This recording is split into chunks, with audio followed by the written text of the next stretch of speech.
是不是觉得自己特别厉害？天下无敌啊！为什么自作主张？你在最关键的时候把一营的主力拉走，你知不知道这个行为让整个396旅都成了笑话？你问我为什么？行，我告诉你，因为这场仗从头到尾就打得一塌糊涂，一把好牌打得稀巴烂，敌军指挥中心主力大部分兵力被我们摧毁，我们不但不趁着优势将对方一举拿下，反而跑去玉皇里跟人家拼消耗，有这么打仗的吗？我承认我的判断有错误，但导致这场仗失败的人不是我。你不要在这狡辩！郭子健，你和我之前的个人恩怨，以前你做的所有的一切，我可以不跟你计较，但是你自己犯了错误，还在这推卸责任，还在这里狡辩，还在这里诋毁索夫旅长，这不行！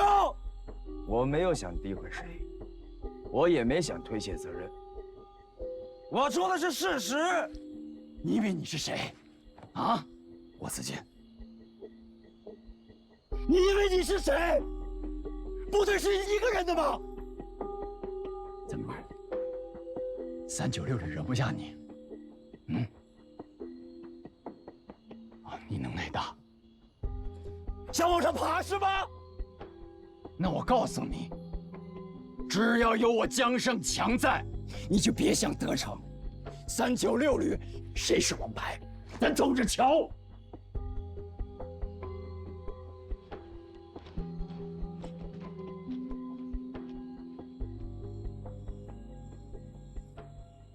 马司令员，通知基地参加导调的人员，今天晚上谁都不许休息，把演习中存在的所有问题分门别类梳理清楚。明天讲不到点子上，有的人不会服气的。好，还有，明天在整个复盘的过程当中，遇到一些关键的节点，由负责导调的同志现场还原。对，这样好，既减少了写材料的麻烦，又能把问题讲得透彻，针对性大大增强。演习报告写的怎么样了？军首长放心，今夜一定成片，明天一早送你审阅。数据一定要清晰准确，立得住。是。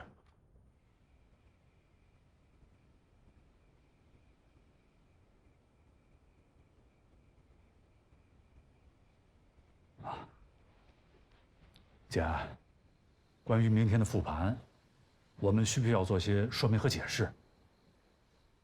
都让人活捉了，还有什么好说的？哎，情绪别那么大嘛。这次演习啊，好事坏事，焦点啊，几乎都集中在了一营。但我总感觉对于郭子健他这些……别跟我提郭子健。郭子健在这次演习中，就是一颗老鼠屎。哎，严重了啊！严重吗？他要不是擅离岗位，我能被他们活捉？满脑子个人主义，满脑子出名挂号。老索啊，你被俘虏，我也有责任，但归罪于郭子健，也太牵强了吧？牵强？政委，你好好想一想。打击黄石岭之后，我跟参谋长没有给他下任何命令。围攻玉皇岭的时候，我心想着这小子善于剑走偏锋，所以指挥上我就多留了一点空间，好嘛，把整个一营的骨干全给我拉走了，要端蓝军指挥部，我的指挥部无人可保了。指挥所遇袭，主要还在于龙远山主动牺牲了一个直升机编队，骗过了江胜强。别说郭子健他不在，他就是在这种情况之下，也无法扭转战局啊！无法扭转？谁说无法扭转？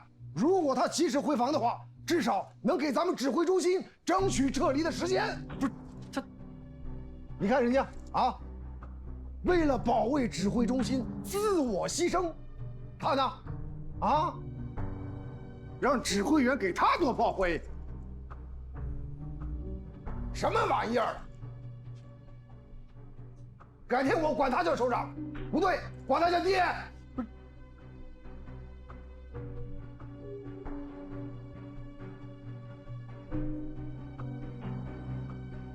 你说是吧？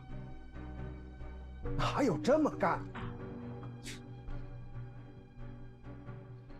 我们作为旅领导，姿态应该再高一些。你觉得我不够高吗？我是看在您的面子上，我在郭子健面前姿态还不够高啊！你看看他知道好歹吗？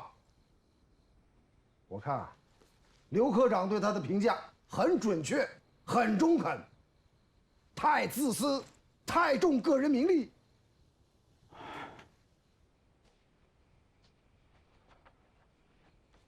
老苏啊，仗打输了谁都不好受，但我们对事不对人。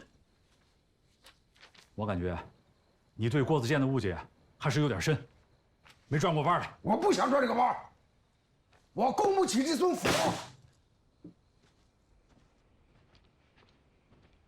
不是你，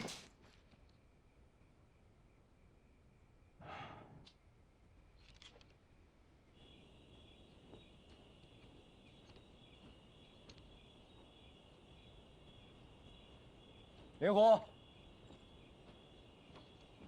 营长，今天你们表现不错，给咱营长了脸，到时候叫上你们班长，我单独给你们庆功。班长。班长，怎么了？出什么事儿了？政委，我要请假。都知道了，我正准备开会宣布这件事呢。请政委批我假，我要马上去医院。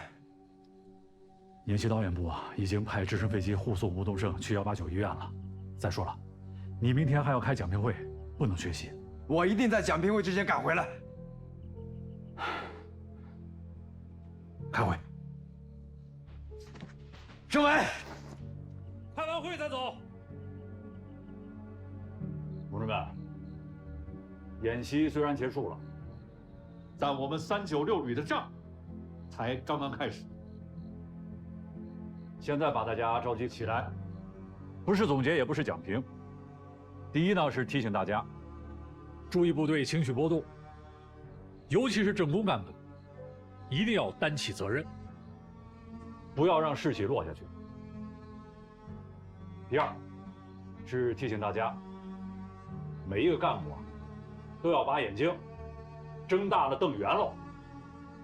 第三，要求每位带兵人，演习结束，谁也不能说怪话、发牢骚，尤其是不能讲不负责任的话。如果发现类似情况，党委绝不姑息，一定严肃处理。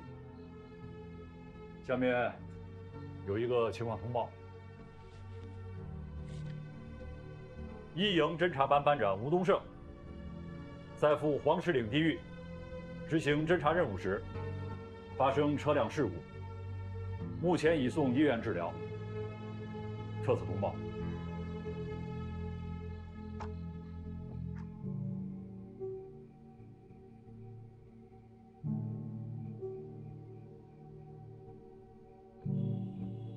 郭子健，这么远的山路，你怎么赶得回来？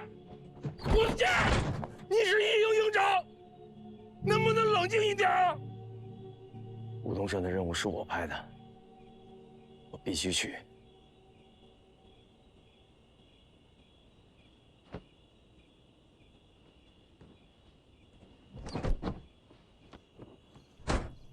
注意安全，快去开会。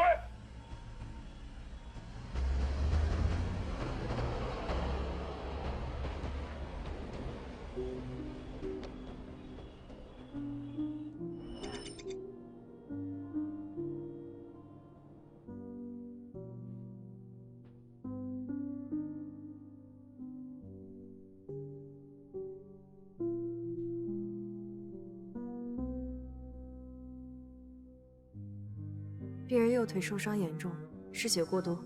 虽然现在已经脱离危险，但他的腿恐怕保不住了。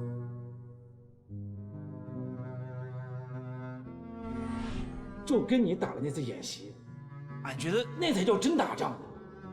所以，俺现在好像有方向了。俺觉得，俺就是要当一个在战场上打硬仗的老兵。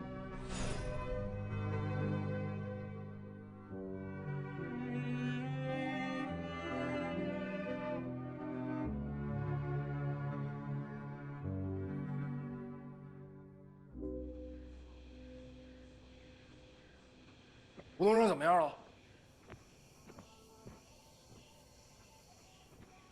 老三，我要给吴东升请功。吴东升率领侦察小队为我们提供了正确的打击目标，事迹是立得住的。等总军会结束，我会搜集好所有材料，第一时间上报，这个你放心。还有就是关于蒋平的事儿啊，我必须得先给你提个醒。无论到最后，给我们一营，还有你个人是什么样的评语，甚至很有可能会给我们一些处罚意见。我希望你都要冷静，千万不能冲动，一定要态度好。毕竟吴东升的事儿还没有定性，而且我们在这次指挥上有打擦边球之嫌，无论哪一样被上纲上线，最后都没有好果子吃，知道吗？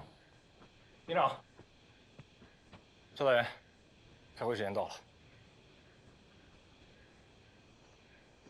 经过导条组同志的反复梳理，最终确认，黄石岭一战由红方一营对蓝方指挥所的精确打击不成立，所以先前之于蓝方战损的判定同样也不成立。我觉得可以说得更直接一点，这就是作弊。红方所谓的精确打击，其实是红方侦察员违背了演习纪律的一次作弊行为。我为什么这么说？因为红方精确打击的坐标是红方侦察员已经确认解除了随身的电子设备之后，以违规的方式发布的。先听听再说。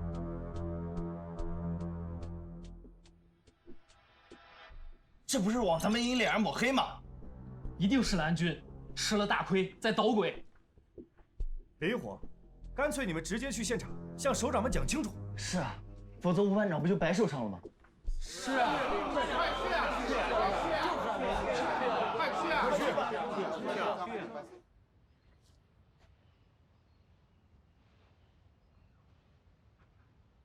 准备好了。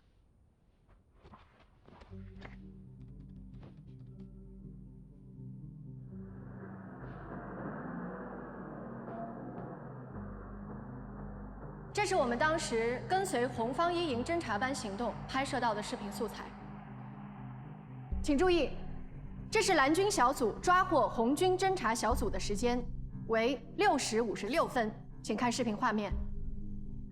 当时所有红方队员携带的作战装备以及随身的各种器具，包括电子设备，都已经全部被蓝方收缴。按照演习纪律，此时红方侦察人员应该退出战斗。但是6时58分，红方侦察班班长吴东胜突发意外，为了抢救战友，蓝军反侦察小组组长杨茂林呼叫在场所有人员抬车。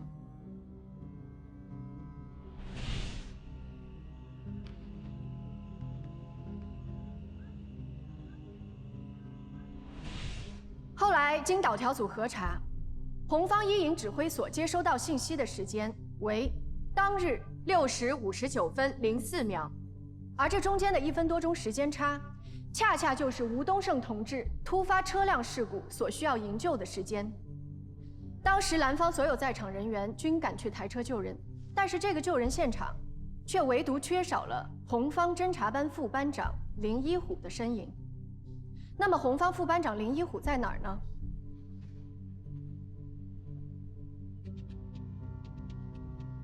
导条组事后从红方一营指挥所接收到信息的落款编号看，这个编号正是林一虎所携带的手持机。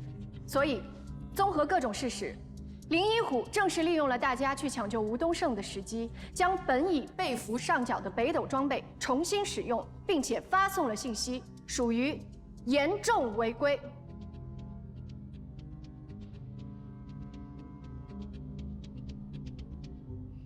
综合各种事实，林一虎正是利用了大家去抢救吴东胜的时机，将本已被俘上缴的北斗装备重新使用，并且发送了信息，属于严重违规。下面有请演习总导演、总指挥、集团军梁北华副军长讲话。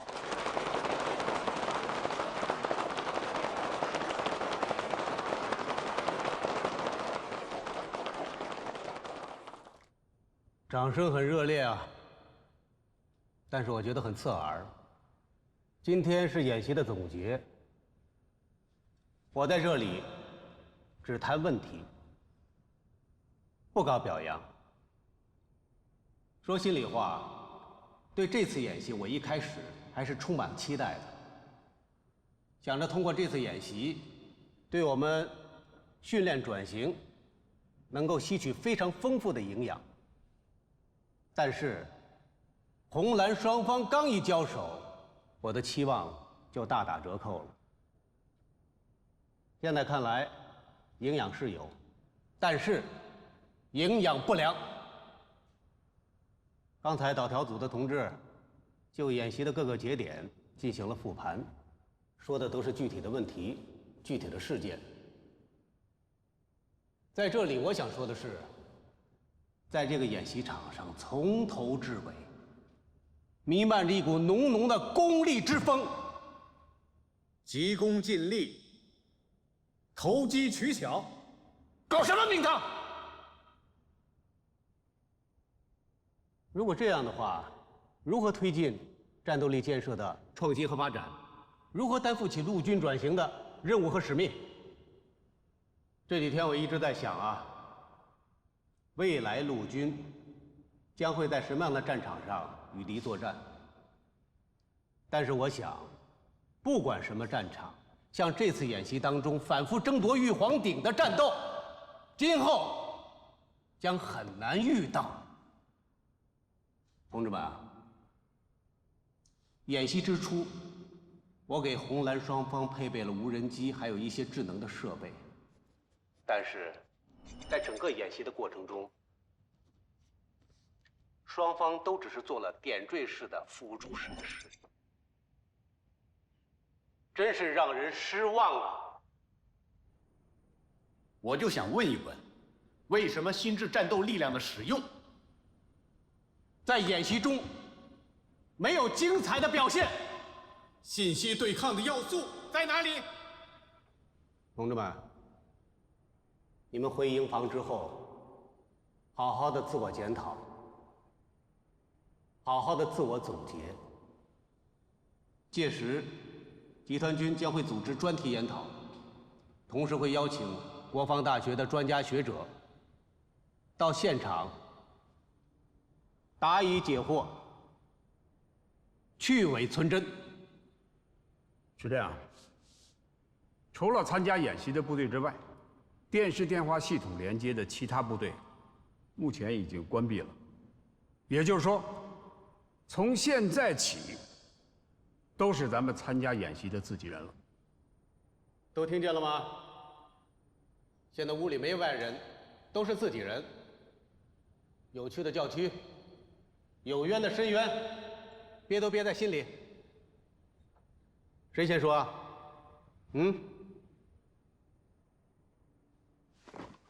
报告，红军一营长郭子健请求发言。说。各位首长，实际上，在侦察小组出发之前，我就已经把这片区域判定为蓝军指挥所所在地，并且已经安排所属部队对那片区域随时准备打击。郭营长，我们有录像证实，你当时确实准备以此区域为主攻点。然而，一，你缺乏精准打击坐标； 2，你没有具体目标信息；3，你并未下定最后决心。正因如此，你才会派出侦查小组先行探路认证。然而实际上，早在吴东胜小组到达之前，集团军配属给红方的侦察分队就已经到过现场。虽然他们也是应你的要求才由吕领导派遣前往，但是他们在执行任务的过程中全部被俘，甚至连一条联络信息都没有发回。那要照你的意思，没有侦察小组的信息，对黄石岭的战斗就不打了吗？郭营长，据导条人员核实，你确实已经集结了力量，准备对黄石岭实施打击，但是最后能让你形成决心并付诸行动，还能取得如此之好的打击效果，就是因为林一虎发来的精准坐标与打击目标。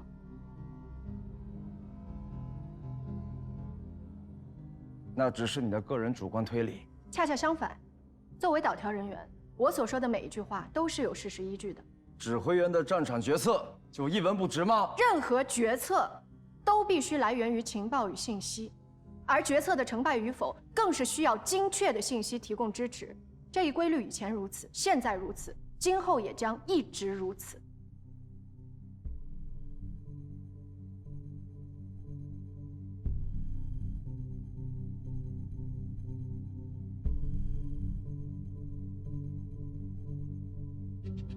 这个梁参谋还真是留情不认呢。郭子轩也是自作自受啊。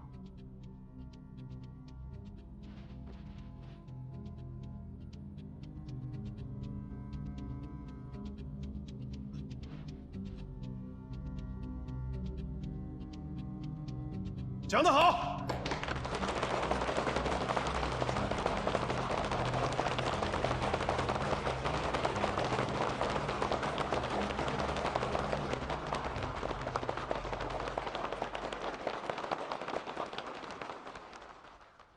这次演习啊，我觉得最关键的一个词就是合成。这个词从字里到字面，到底是什么含义？我希望红军回去之后，仔细的想清楚。尤其是合成单位，如果你们连这个都想不清楚的话，以后你们的仗只会打成一锅烂粥。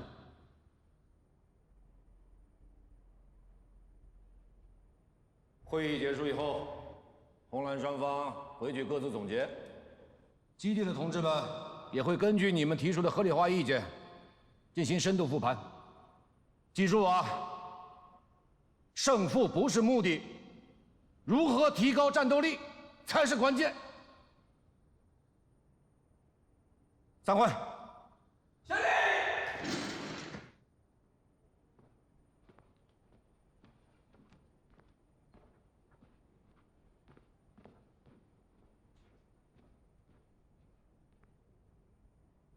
康政委，那我们就先带回了。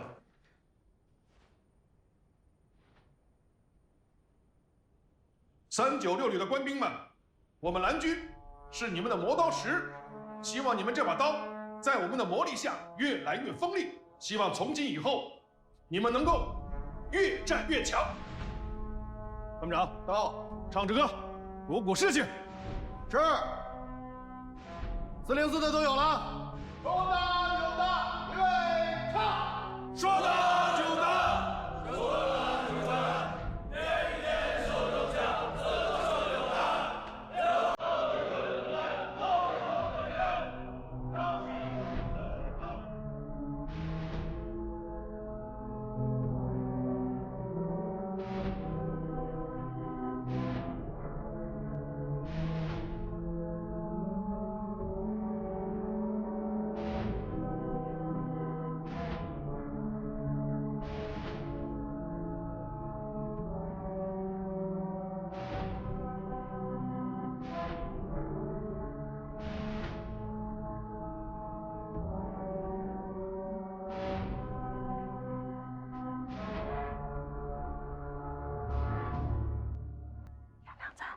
要不然我先撤撤。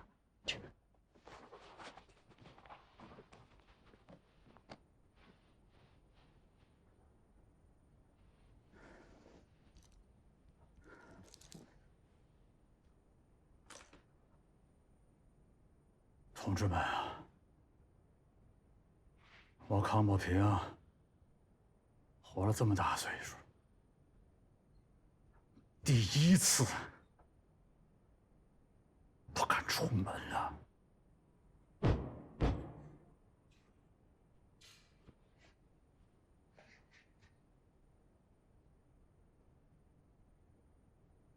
郭子健，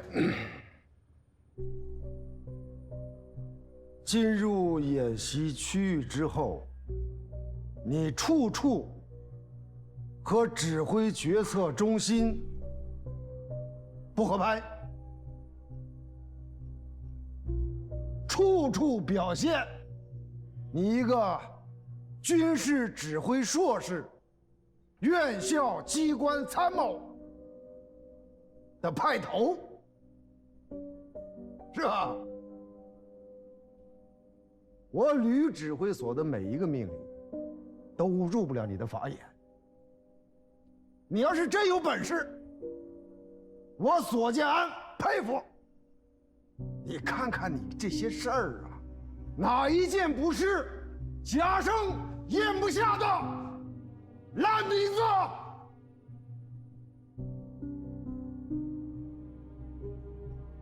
我可以告诉你，就冲你不听指挥一条，我就能撤了你的职。侦察班长吴东升出去执行任务，为什么不请示？为什么不汇报？现在伤势严重，这么大的事故，你不知道反省吗？你不知道总结一下责任教训吗？当着首长的面，你干什么？胡搅蛮缠！郭子健，你想自我作秀可以，别拉着大家一块儿丢人。你不要，我还要脸。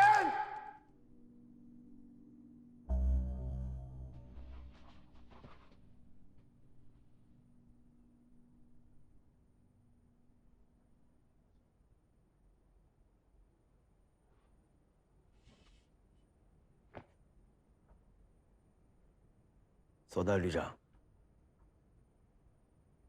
您今天说的所有问题，我全认。这次演习出了这么大事故，我郭子健不会当缩头乌龟。吴东胜的事儿，完全是我一意孤行，与任何人无关。要转要撤，无论是什么处分，我都接受。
首长，这次对郭子健来说应该打击不小。您说他会不会一蹶不振啊？报告。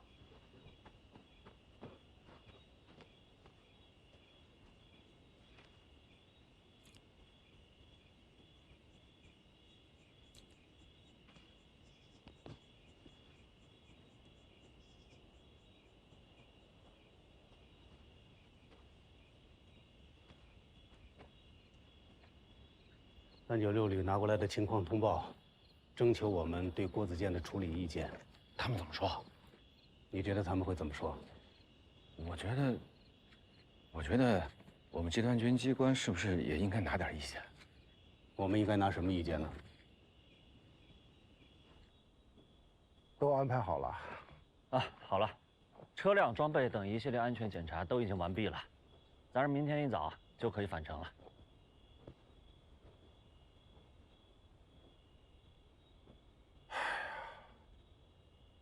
哎，王远，怎么了？你说今天会上，我是不是说的有点太过分了？有吗？没有啊。他郭子健今天都这样了，如果还不给他处分，那我第一个不答应。别说我了，咱全旅官兵都不答应。范言之，我倒认为您啊骂得对，解气。那换作是我，我也骂他不要脸。我骂他不要脸？您忘了？你胡扯！我能说出那么没水平的话吗？我说你不要，我还要脸呢。哥，这不一个意思吗？也是。哎呀，不管怎么样，对他的处理意见，还是再等等吧。啊？还等？还等啥呀？等集团军领导的意见。不是，索副旅长，他之前是个代职没错，但是这次演习之前，他的任命是直接下到咱们旅里头的。那也就是说，他就是咱们旅的人啊，咱们自己处理自己人，还要看这么多脸色。人家是大机关来的，人小辈分高，懂个屁！再说了，年轻人嘛，难免犯错误。处分那是为了教育他，不能一竿子打死啊！要是太严重了，那会影响他一辈子的前程的。您啊，永远都是这样，刀子嘴豆腐心。我这个人就是心太软。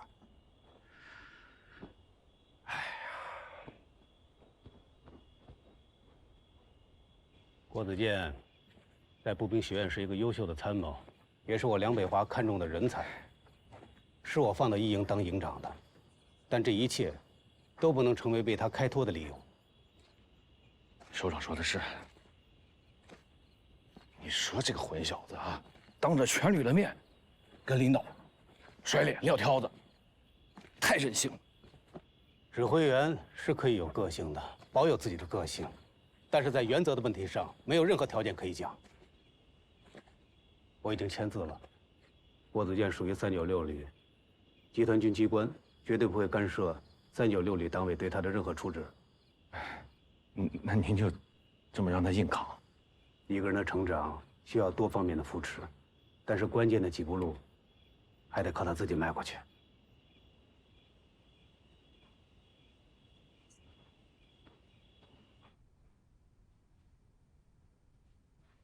梁才，你干嘛呢？怎么连饭都不吃啊？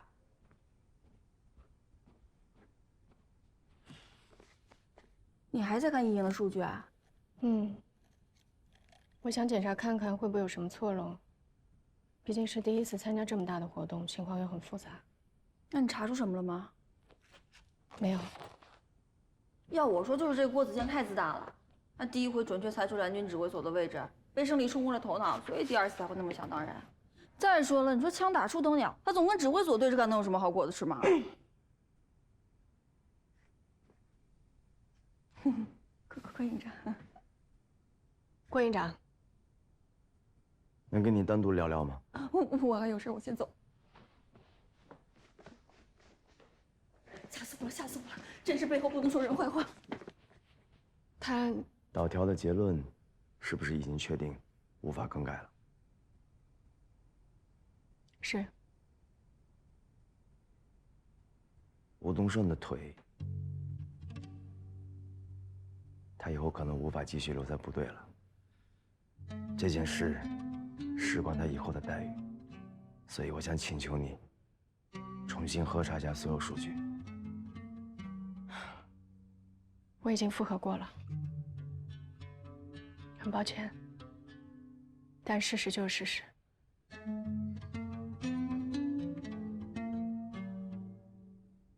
谢谢。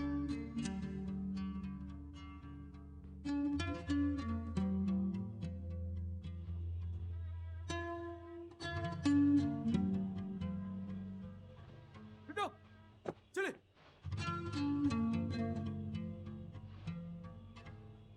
盯这么紧，是怕我想不开吗？你有什么想不开的？我看你是最能想得开的。我之前是怎么嘱咐你的？我让你态度一定要好，千万不可以触怒。你自己是怎么做的？这事我忍了，态度好了就能过得去吗？那你想怎么办？还能怎么办？大不了转业。郭子健，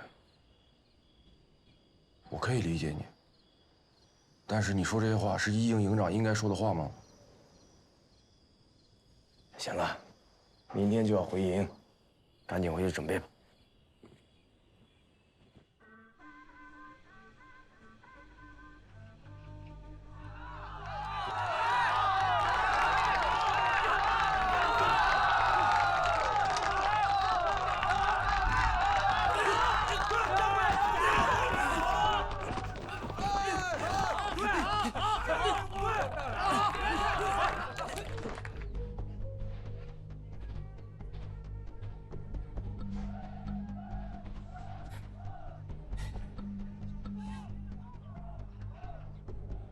林玉虎留下，其他人带回。集合。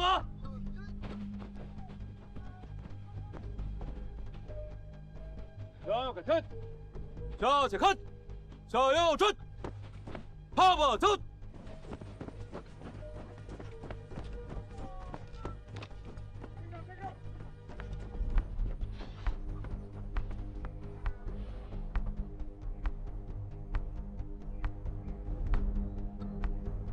我们俩来一把。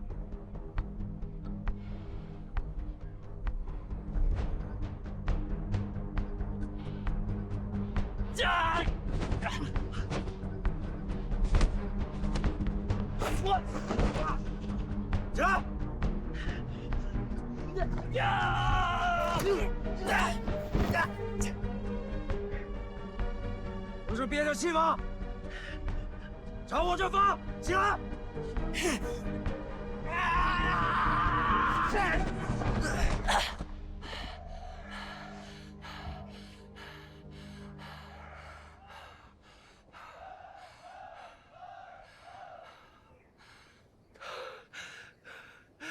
营长，对不起。命令是我下的，你有什么对不起的？我当时就想着要把班长说的信号发出去，我没有在第一时间救他。行了，知道错以后就改，下回动手之前，先动动脑子。是，知道了。怎么样？想开了吗？想开了。有丢人吗？营长，你比我还丢人呢。想再摔一轮是吧？不敢了，这你让着我的。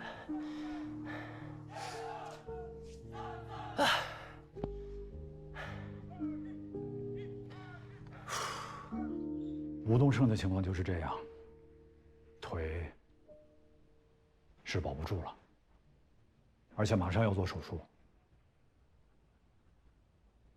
行了，事情已经发生了，要往前看，想办法把该做的事情做好。尤其是你郭子健，在这个节骨眼上，我还是那句话，千万不要被情绪左右，要是再干出什么不计后果的事情来，结果可就不好说了。啊？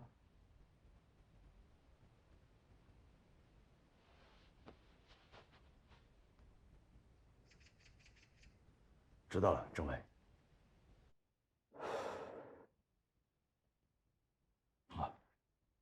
有件事啊，你们回去准备一下。吴东胜明天做手术，需要大量的新鲜血液。医院这几天刚好有几个大手术，血库存血出现不足。我和医院联系过了，让一营出几名战士和干部，给吴东胜献血。医院的同志今天晚到，给大家验验血。你们回去以后组织好。放心吧，政委。行了，回去了。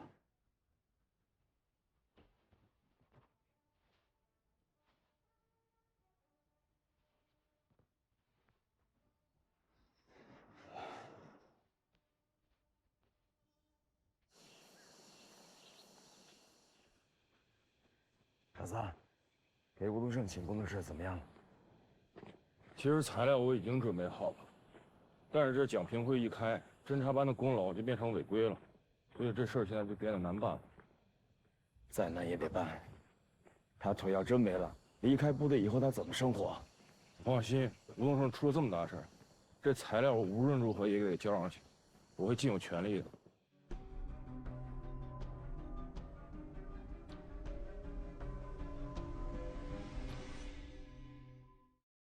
快！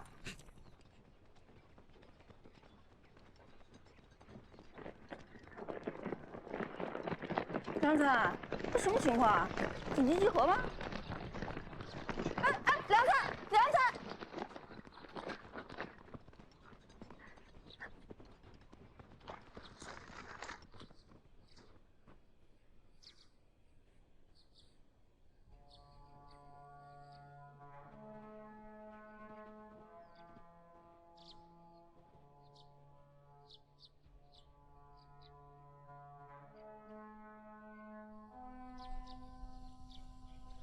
报告，说怎么回事？报告营长，吴东胜是一营的班长，不单单是侦察班的班长。什么意思？全营各连的骨干基本都是吴班长带出来的，这其中还包括几个人派干部。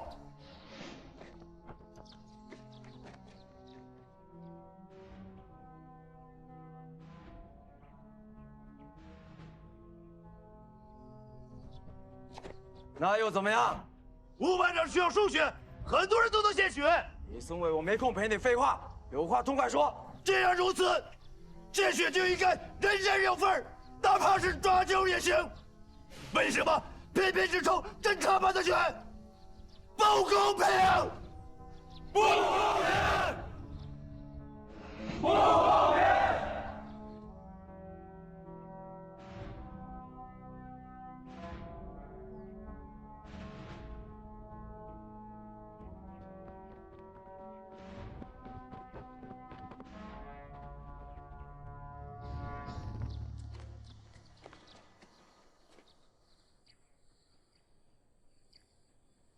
吴东胜，你小子这个兵当的值了。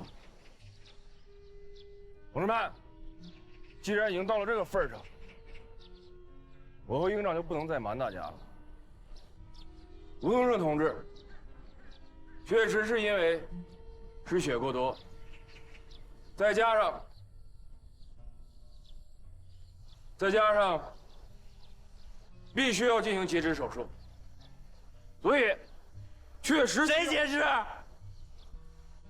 吴班长是铁打的脚板，不可能截肢。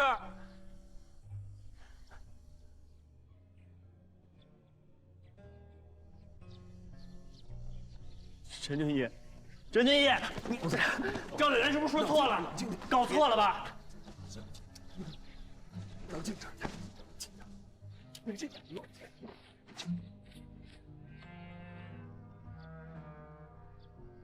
同志们，我郭子健来部队10几年了，没见过这样的阵仗。今天大家给我上了一课，让我知道什么叫做战友情。都说铁打的营盘流水的兵，可也许兵会走，但这样的情感永远不会散。反而会更长久。我替吴东胜，更替我本人，谢谢大家。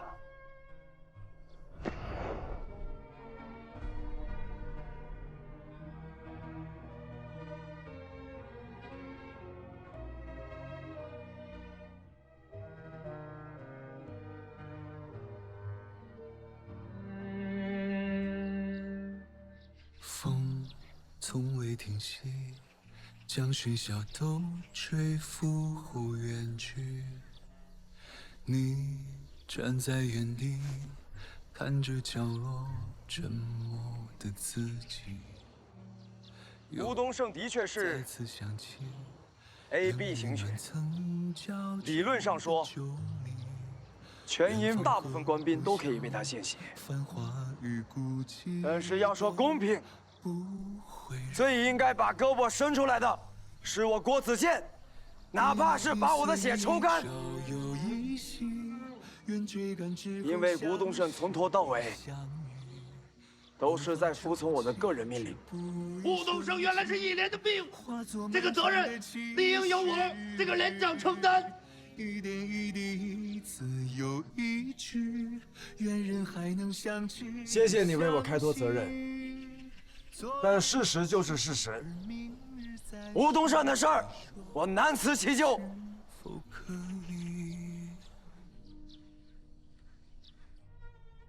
刚才教导员说，吴东胜这兵当得值了。我想说，以后不管吴东胜怎么样，他永远都是我们一营镇下班长。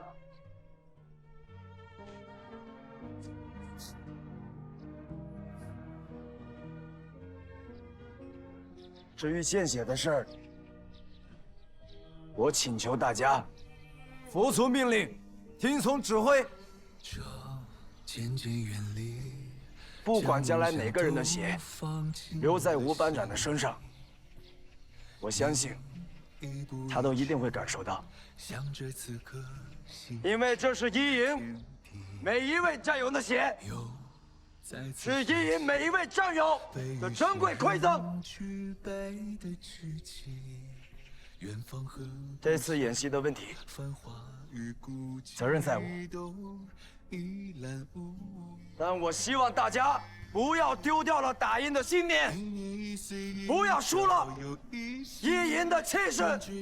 我们红一营在长征路上没含糊过，在抗日战场上没含糊过，在抗美援朝战场上没含糊过，今天更不能含糊。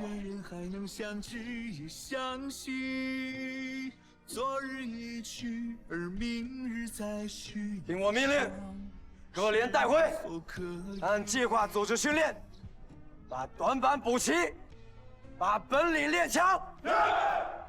将左人，左人派了的。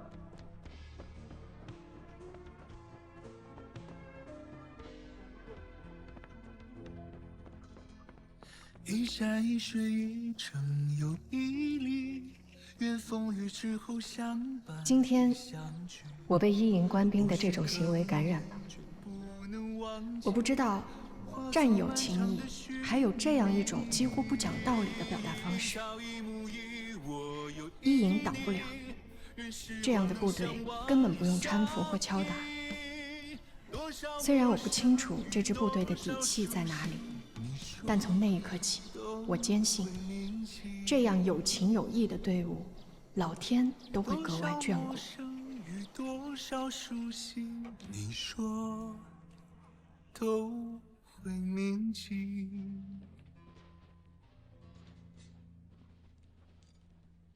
吴班长，我问过了，今天给你做手术的是全军最顶级的专家。专家。能抱住俺的腿吗？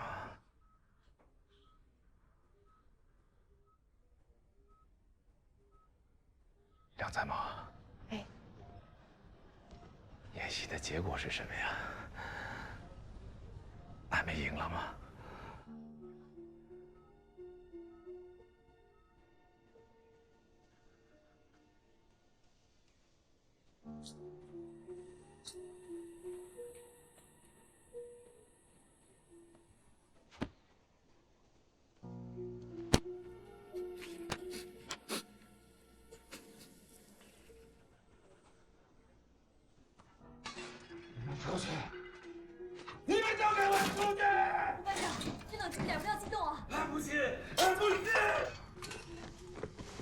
你们都出去！怎么了？你们都出去！他问我演戏的结果。他马上要手术了，你还跟他说这些？吴东升不需要你的血，走。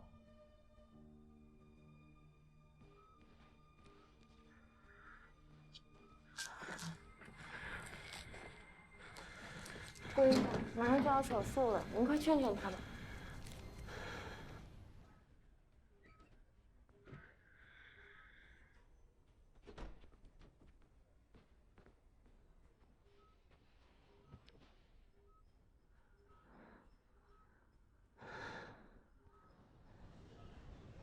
营长，俺没事了，俺就是想跟俺这金右脚告个别。当兵15年了，部队每次演习，差不多都是俺带兵冲锋。这次就当俺最后一次大冲锋吧。营长，来吧，俺准备好了。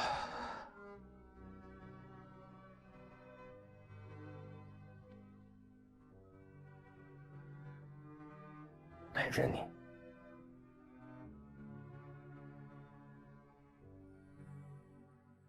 这样重情重义的部队，是我们的福气啊！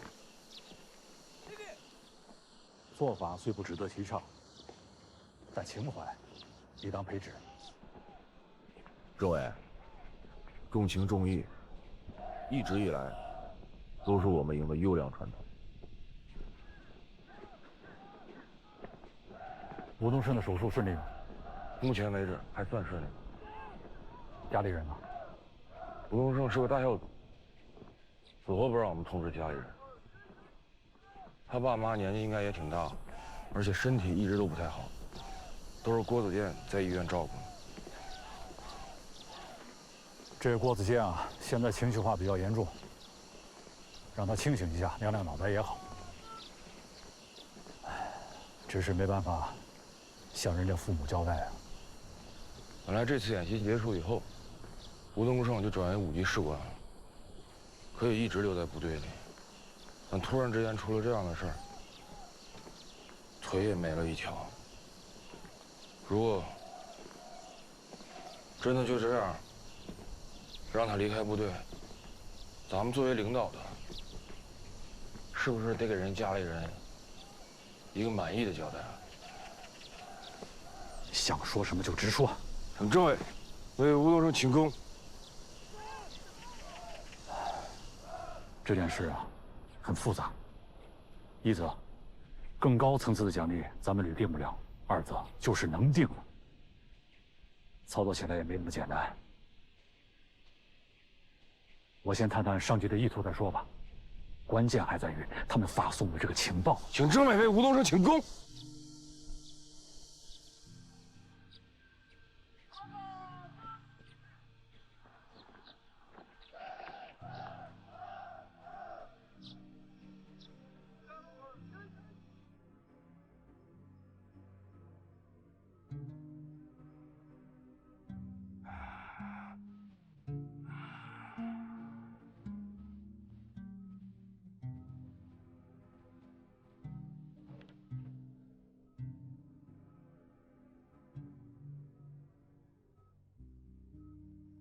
疼吧？虽然打了麻药，但是手术的时候，俺感觉很清醒。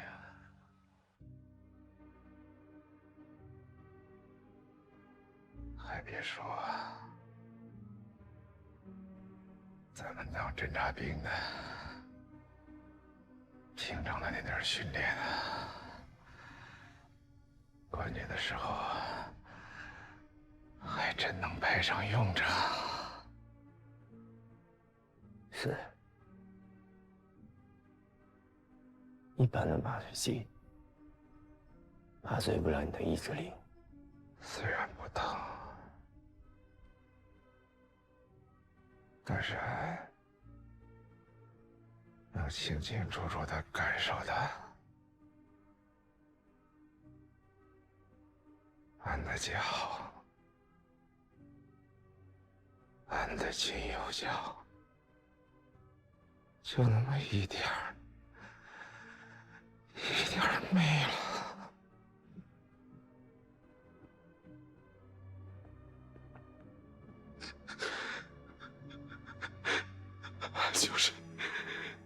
就是不太习惯。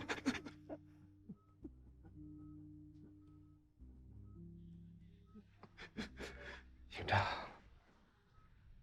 俺可以早的跟你说呀，只要是被俺这金右脚踢过屁股的那些新兵蛋子，大多都很有出息。踢得越多的，他们出息越大。踢得最多的，连比武比赛还经常拿金牌呢。那杨茂林，那就是最典型的一个。真的，我得时不时的，我就我去叫大夫。医生，没事，俺没事，俺就是想跟你聊一会儿。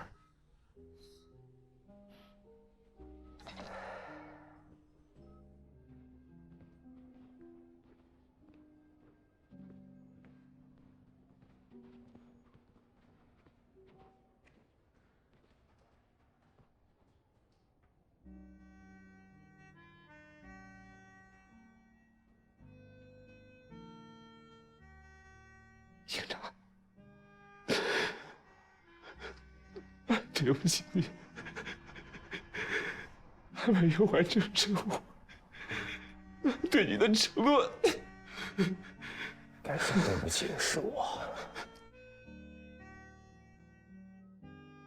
整个任务，你从头到尾都是在执行我个人的命令。不，营长。你是军事主管，俺执行的都是营首长的作战指令，从来都不是什么您个人的招呼。更何况，俺武东省当兵这么多年，这次任务是最畅快的一次，也是最像打仗的一次，真的过瘾。营长，俺武东省这回也算对得起兵王这个称号了。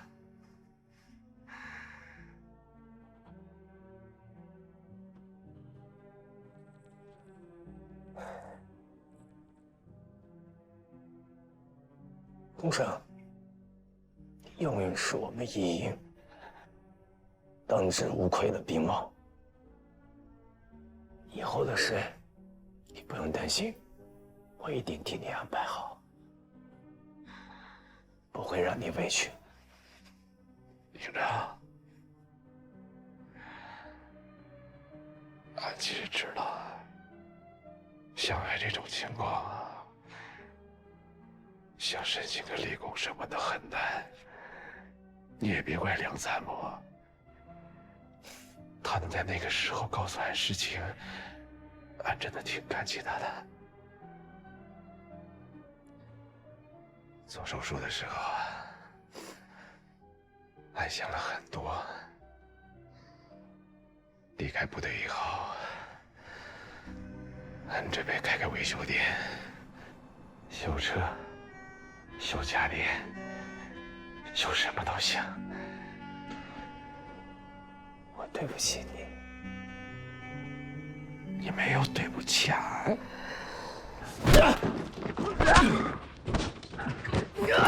还手啊！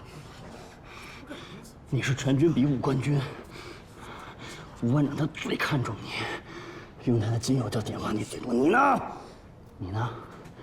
你把他金右脚弄没了，你就是这样报答他的。起来！你们干嘛呢？怎么回事？乱糟糟的。他们打架呢。没有的事儿。刚才是我自己不小心摔了一跤。这里是医院，受点影响。我出去看看。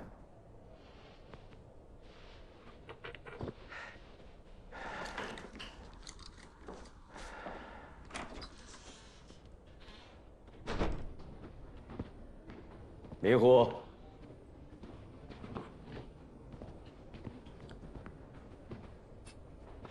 你要干什么？郭营长，求求你，让我见见吴班长。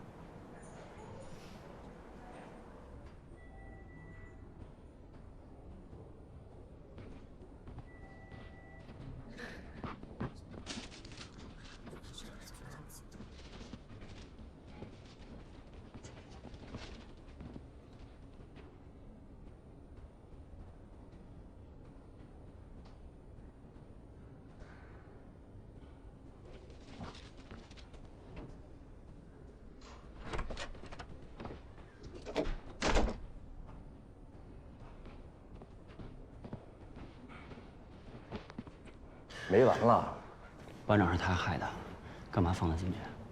打他一顿能解决问题吗？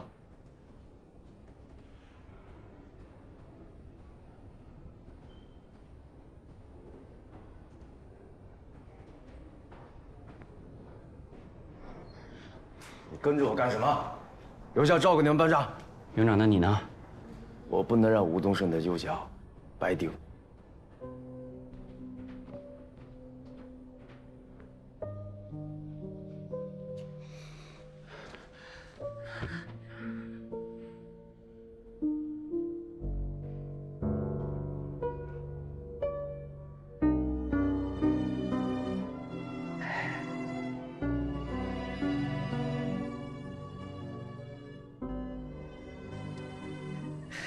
快别哭了，要是再哭，小心俺拿着金右脚抽你了。班长，你抽我2耳光，解解气吧。胡扯！看着你进步，俺是比谁都高兴，也不按俺金右脚疼你这一场。班长，以后你去哪儿，我就去哪儿。我给你蹬腿。你这不是胡说吗？你要是真觉得对不住俺，你就答应俺一件事儿。班长，您说。你听好了，俺要你还一营一个兵王。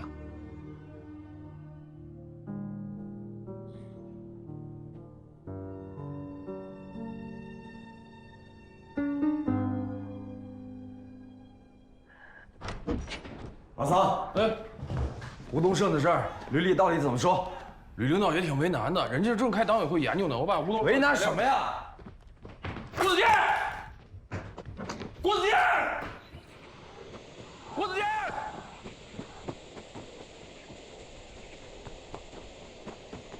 郭子健。同志们，这次常委会主要议题有2个：一是对这次演习中暴露出来的问题进行深刻反省，找准差距，迎头赶上；二是对郭子健同志在演习中的违规违纪问题拿出处理意见。我先说说吧。首先，我谈一下，在这次的演习当中，我旅在战时保障工作方面所存在的4个突出问题。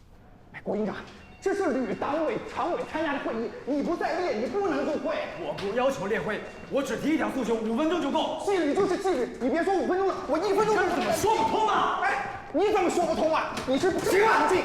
你，首长，你看他，让他进去。今天党委会破个例，给郭大营长几分钟，党委会暂停一下，等他说完再继续。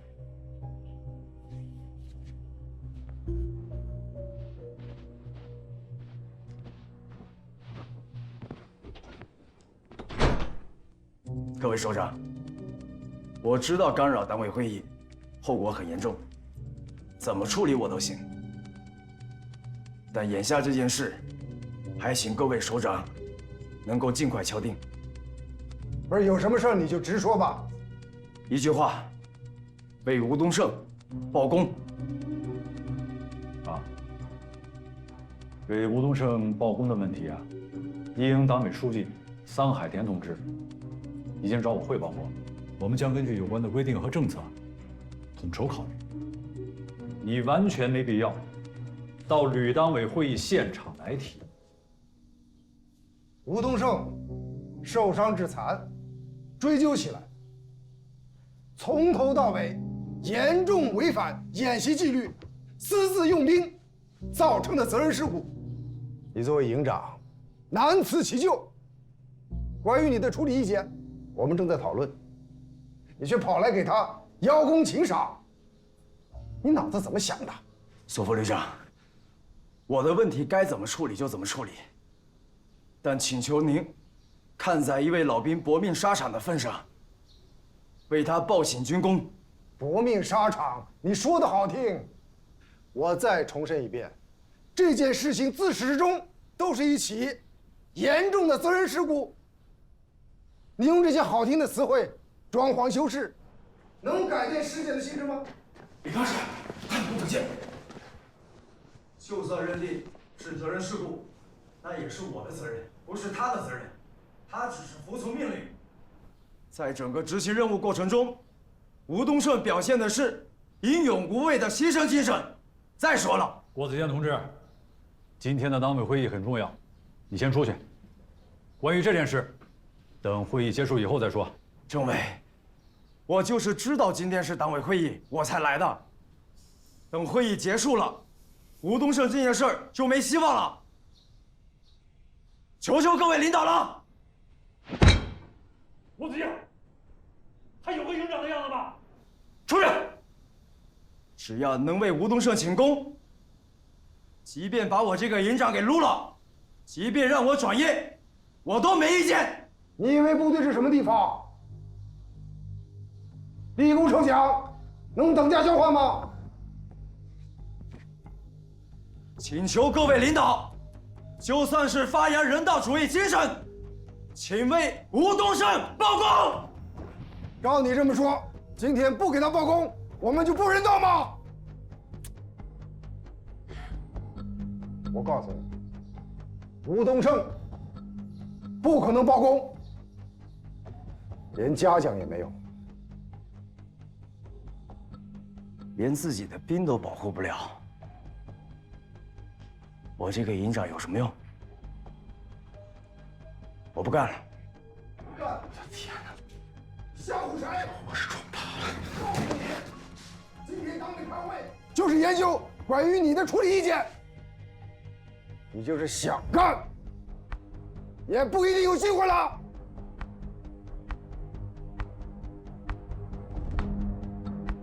既然如此，那我也没什么可说的了。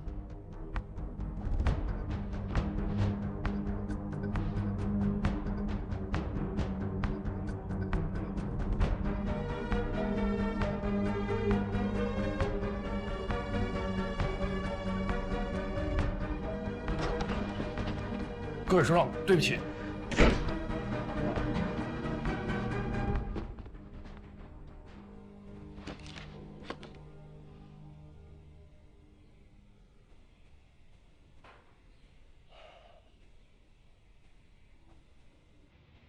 保平同志，你是政委、党委书记，你决定吧。好，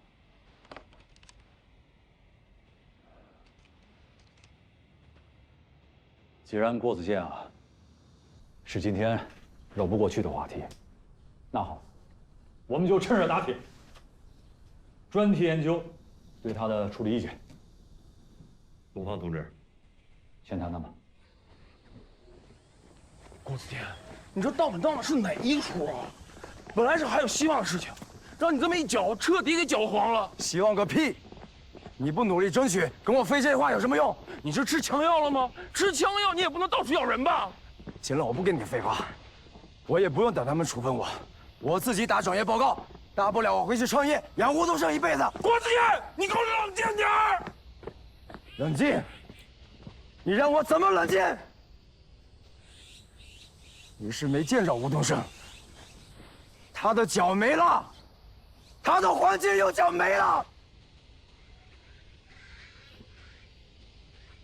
本来以他的能力，可以长期留在部队，以后老婆孩子也可以随军。可现在呢，什么都没了。你让他以后怎么养家，怎么生活？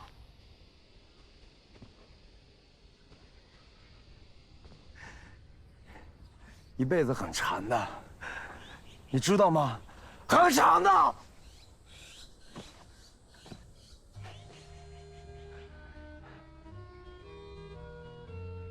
他们说的没错，一切责任都在我，我要负起这个责任。风从未停息，将喧嚣都吹拂后远去。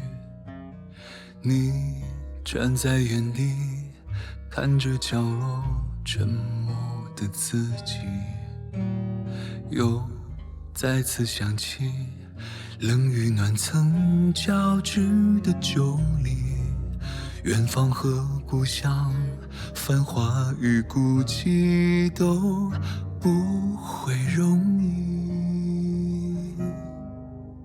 这渐渐远离，将梦想都放进了心里。你一步一趋，想着此刻心中的天地，又再次想起被雨洗仍举杯的知己，远方和故乡，繁华与孤寂都一览无余。一年一岁，一朝又一夕，愿追赶之后相识也相遇，无法触及却不忍舍弃，化作漫长的期许。一点一滴，一字又一句，愿人还能相知也相惜。昨日已去，而明日再续，你说是否可以？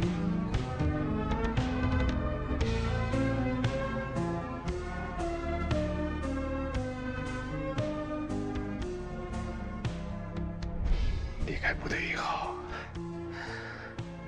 俺们准备开个维修店，修车、修家电，修什么都行。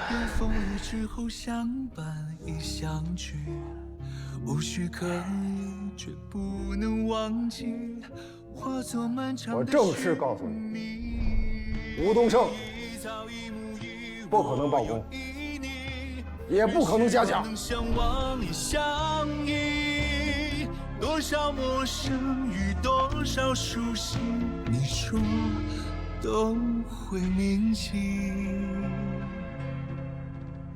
多少陌生与多少熟悉，你说都会铭记。郭子健又惹事了。我都服了，闯了党委会，说是要为负了伤的侦察班长吴东胜请功。他的事说大不大，说小也不小啊。哎呀，毕竟是他的病，也能理解吧。我提醒你啊，郭子健的问题上，我们俩都属于敏感地带，千万不能插手。我有数。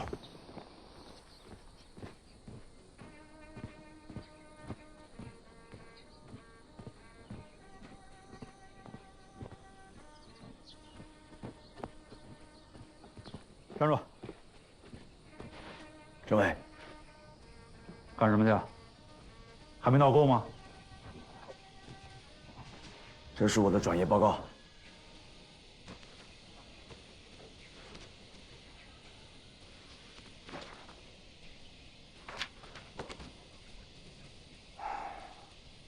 党委会已经研究决定了，从明天起你暂停工作，等待处理结果。我建议你休个假，好好想想。这个我先收着。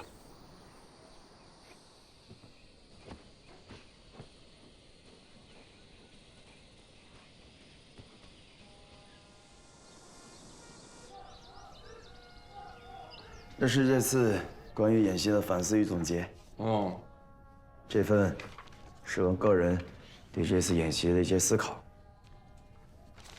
算了，估计也没什么用。怎么就没什么用啊？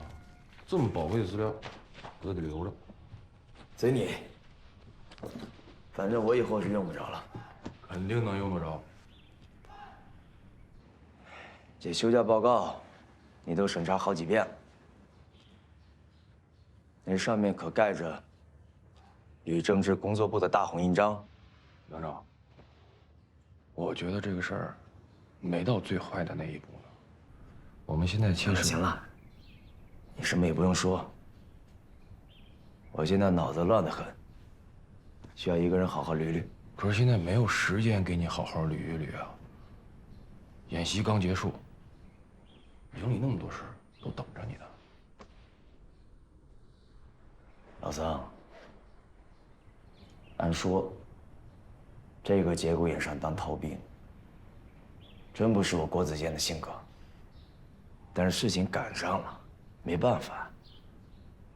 如果这个时候我还留在营里，只会给你添堵，也给别人添堵，没必要。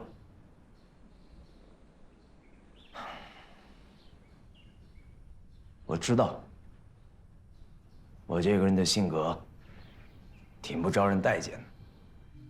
以前我也不在意他们怎么想，只想着把仗打好、打赢。我觉得这是作为一个军事指挥员的天职，哪需要考虑那么多？通过这回这件事儿，我发现，只凭着自己的一腔孤勇，没用，到头来还害了别人。所以，这一营以后就交给你了。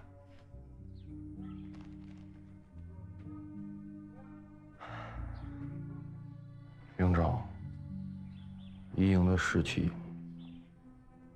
需要你，一营将来打翻身仗更需要你。我桑海田从头至尾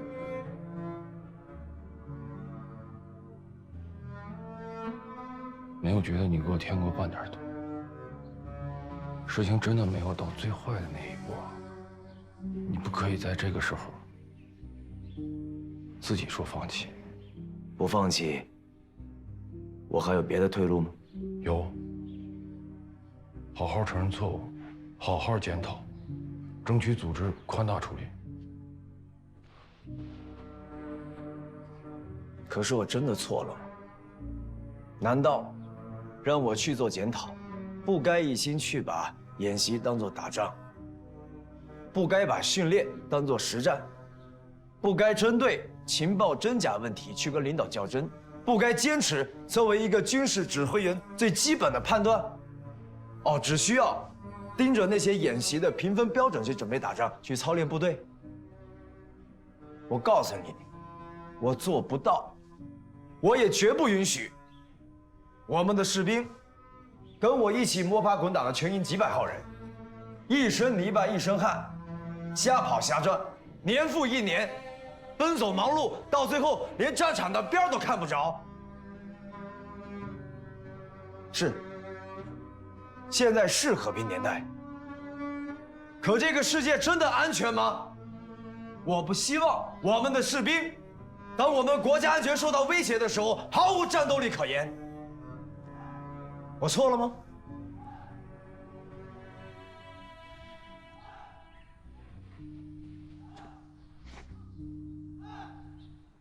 个铁血营长，刚刚还在跟我说，自己只有一身孤勇，现在又在我面前发了这么一大通牢骚。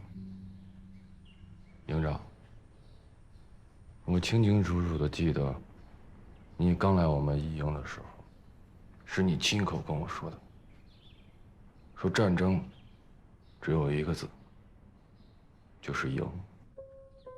那么今天为什么要在这里讨论对与错、是与非呢？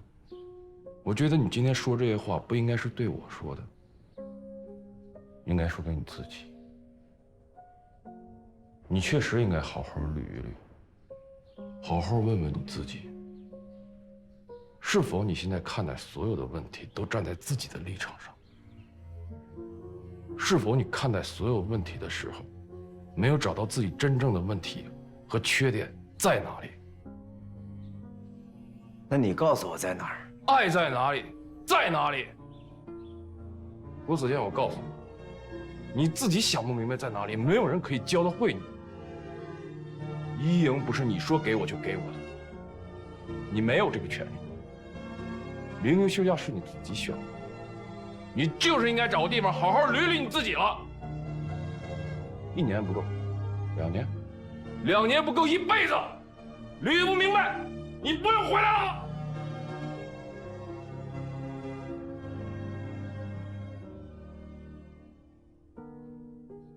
郭子健，慢走，我送。